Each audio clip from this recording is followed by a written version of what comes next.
স্ত্রী হয়ে স্বামীকে বাবা ডাকতো, ভাই ডাকতো। দেখলাম টিকটকে এই নিয়ে অনেক তোলপাড়।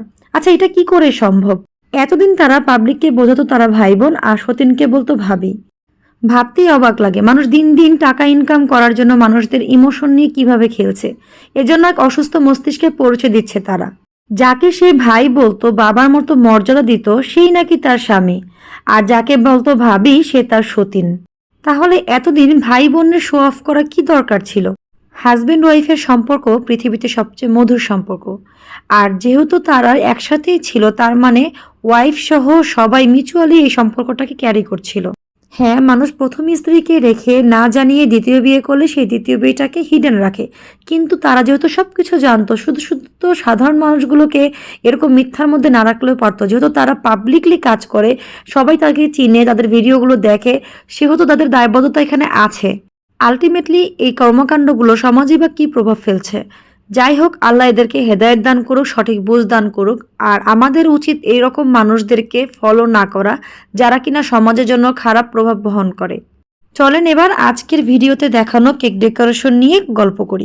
কেক ডেকোরেশনের ক্ষেত্রে আমি খুবই দুর্বল, কারণ বেসিক্যালি আমি হট কিচেন নিয়ে কাজ করেছি, আর বেকিংটা আমি শখ করেই পরে এসেছিলাম। কেক ডেকোরেশন করা কিন্তু একটা আর্ট, এটা কোনো সূত্র নাই, এটা একটা কাজের স্কিল। যে যত বেশি ডেকোরেশন করবে, তার স্কিল তত বেশি ডেভেলপ হবে।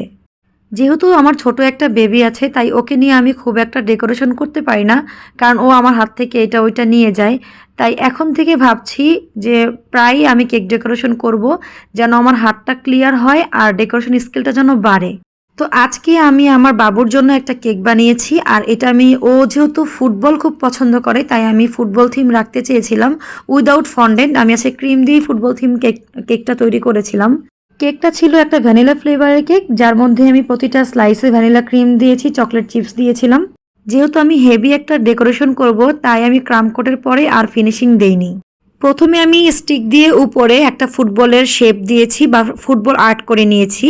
তারপর অল্প একটু ক্রিমের মধ্যে গ্রিন কালার নিয়েছি, একটু বেশি করে গ্রিন কালার দিতে হয়, না হলে এই ঘাসের কালারটা আসে না।